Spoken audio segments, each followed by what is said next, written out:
Hello and welcome to the shed. In today's video we're going to be reviewing and preparing a brand new blade and chip breaker from Luban. Hope you enjoy. So for those of you who are not familiar with Luban, they're a mid-range maker. They go by another name, Qiangsheng. They're a Chinese just plain manufacturer. And so I've picked up one of their blades and chip breakers and we're going to have a look at them once we take them out of the packet and check out how flat the blade is and how much work is going to be required to prepare the chip breaker and blade. So let's jump in here and get to it.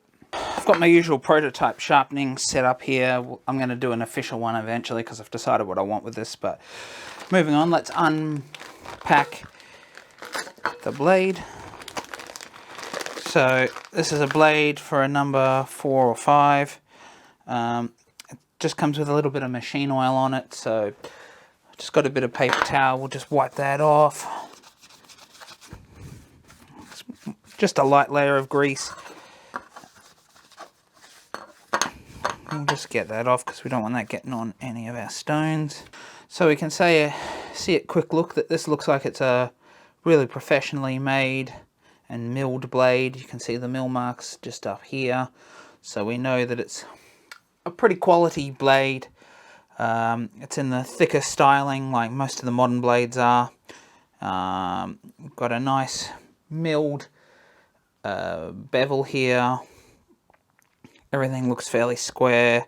So if we look here, there's actually a nice like a matte finish from the milling process. That looks like it's a pretty decent blade, and we'll see how flat the back of that is after we get it onto the stones. But that same just light coating of light machine oil on this. So you can see here, just like the blade, it's milled nicely. Everything seems to be very square. It's got a nice finish. Got the heavy milling here, which we're going to get on any chip breaker, so we'll have to obviously prepare that before we put it to use. And being this style, we actually have like the machined edge, more like a blade than what we have with the traditional style, which has the sort of flat looped part. So we'll jump in and we'll prepare the chip breaker first and then get our blade ready, and we'll see how flat that is. So what I've got here is my 1200 grit diamond stone. Just wet the stone. We're going to place the chip breaker down. Now, the same process that I use on the other style of chip breakers also work on these modern styles. We're going to keep it within, or as close as within 5 millimeters of the edge of the stone. We're going to rest the back of the chip breaker on the back of the blade, and that gives us about the right angle undercut. These are the Atoma diamond stones.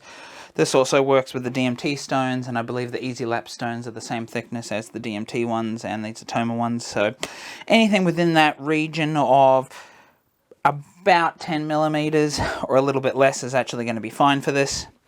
Anything thicker, and you're going to have to start adjusting the height to get that angle a little bit more. I can't tell you what the angle is because I'm not sure. I just know that this works. So then what we're going to do is hold up on the blade like this, and we're just going to go back and forwards a few times like this.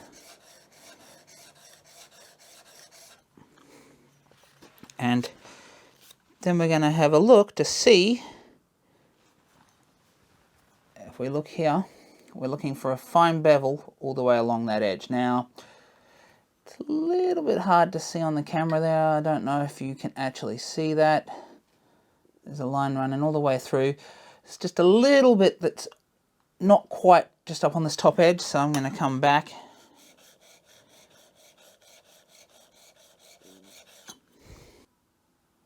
We can see that we've got this bevel all the way along. I don't know if I can get the light to show it to you, but we've got a shiny little tiny bevel about, no more than about 1 millimeter thick, but the line goes right the way along, so we know that we've got a flat edge right along there, which shows that the milling of this Luban chip breaker, at least, is actually very, very good. It's very rare that you find prepared on a vintage style blade that takes so little work. So that shows the quality of the machining on this particular chip breaker, and I'm very impressed. Now what I'm going to do is come back on and we're going to feel for that bevel, and so we're going to take some of this milling out. So I'm going to, because you've got a nice big flat bevel here, come down, rock until you feel the bevel, and you kind of feel it snap into place. Lock our elbows in.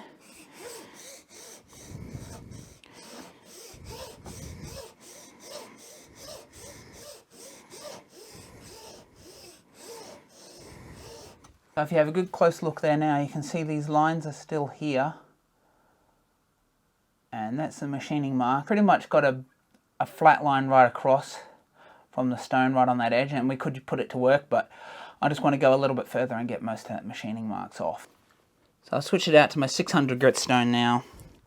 And you can certainly use water stones to do this if you like.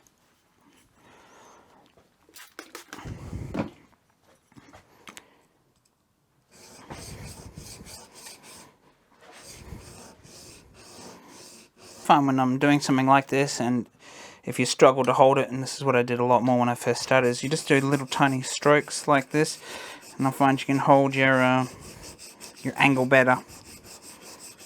So now we've polished that out, we've ended up with a burr on the back. So what I'm going to do is go back to what we had before, set up like this,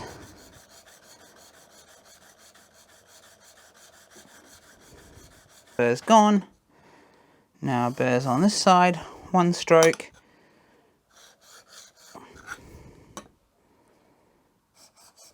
So now we can move on to a strop.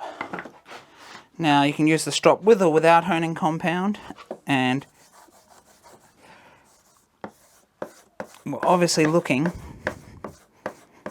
to really just polish that outside edge. And if you've got problems with it moving the burr, you can just lightly strop. Just a few. You don't want to do many on that bottom edge because you don't want to change that mating angle. And now we can see how polished an edge we have there. I could do a little bit more to polish that if I really wanted to, but it's good to go. And I've been working on this chip breaker maybe 5 minutes now. So from that, I can tell that the machining is actually just as good quality as I thought it was when I first unpacked it just by looking at it, and that it took practically nothing to prepare this. Now, if you bought something like the Hock Iron or its chip breaker, you're probably not going to have that heavy machining, but as you can see here, it was so easy to remove that machining that it's not really a problem and not really worth the extra price of a premium blade versus one of these mid-range blades, because the quality is all there. So now we're going to move on from this, and I'll jump onto the blade and we'll see how flat the back of that is. Going to continue with the 1200 grit diamond stone in this case. Now, at first glance, looking at the blade, we can tell that the machining is much finer.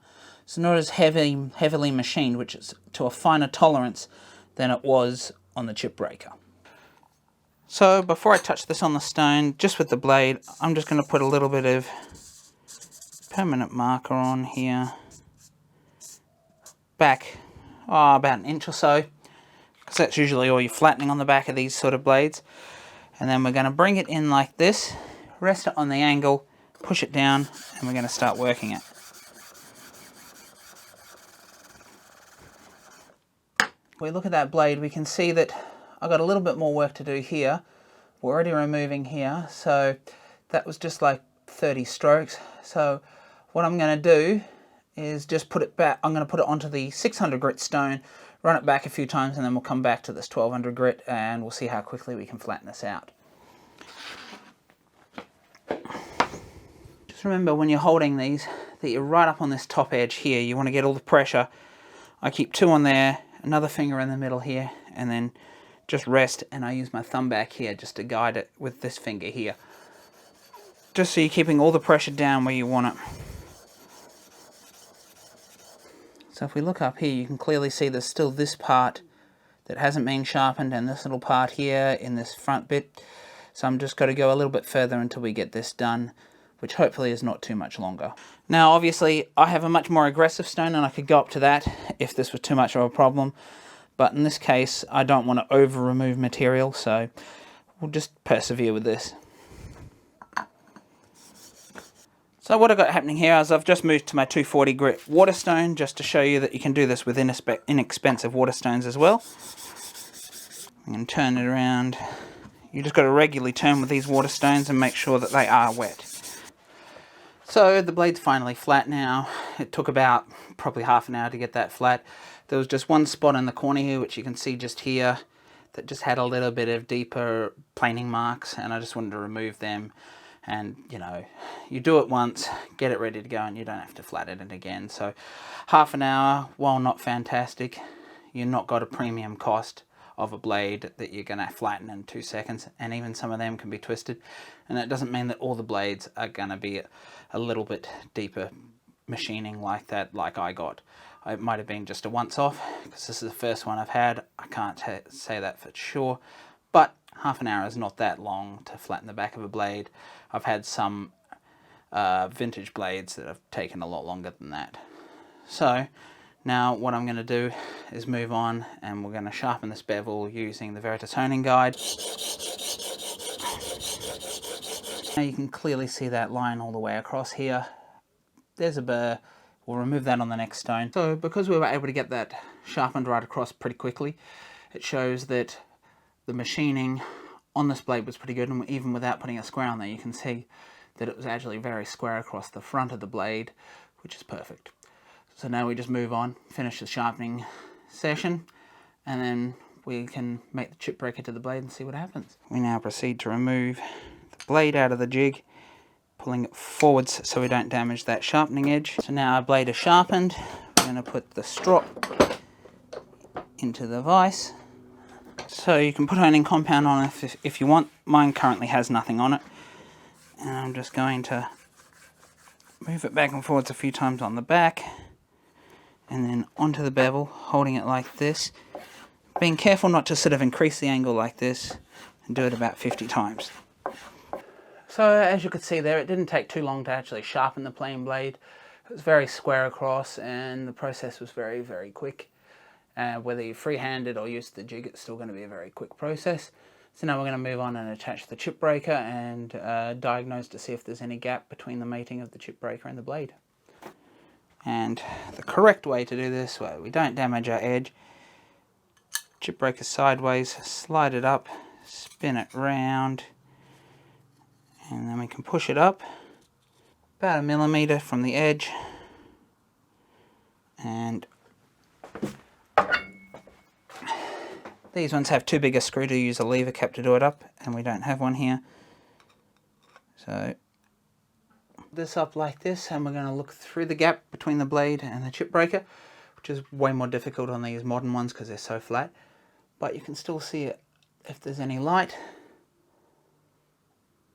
And we're going to look through, and there doesn't appear to be any gap there, so we've got perfect mating between the chip breaker and the blade. So now I'm just going to whack this into a plane, and we'll take some shavings with it.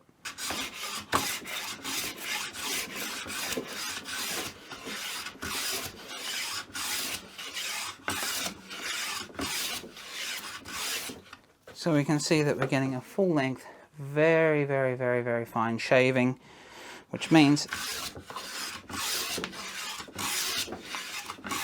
that this blade is very sharp, and the chip breaker is mated perfectly to it, and it's working very well. So there you have it, folks. There's my unboxing and preparing of the Luban hand plane blade and chip breaker for a number 4 or 5. Although, while it took a while to flatten the back of the blade, it's only a once off. Half an hour is a little bit longer than I would have expected, but some of the brand new traditional Stanley Bailey planes, the Stanley stamped ones, I've had take an hour to flatten the back of. So maybe we could have done a little bit better there, and it could have been a little bit better, but for the price of about $50 for the blade, you can't really complain. Now, I also have a hot plain blade iron over here, which I purchased, and that was a lot more expensive, this blade. So that's why I decided that I was going to review the Luban one for you, because it's a mid-priced blade, and it's in the thicker design that a lot of people like. So I'll leave that up to you as to whether that's something you're looking for, or whether maybe you just want to pick up the chip breaker, which was in really, really good shape. So if you'd like to see some more videos like this, please check out the ones here and here, where I'm dealing with hand plane sharpening of traditional blades and preparing an original but brand new chip breaker and blade. That video's up there and here. And if you'd like to support me a little bit further so I can keep making these videos for you, please consider liking and subscribing down here. It really does help the channel out, helps it get out to more people like you. And if you want to support me a little bit further, please consider checking me out on Patreon. That's www.patreon.com/aussiewoodshed, where you're getting some behind the scenes content, and depending on the level I can shout your name out in a video and have you in a post-credit role on the videos if that's something you're interested in. So please check that out if you're interested. And I want to give a big thanks to my current patrons on Patreon for their continued support. Bye for now.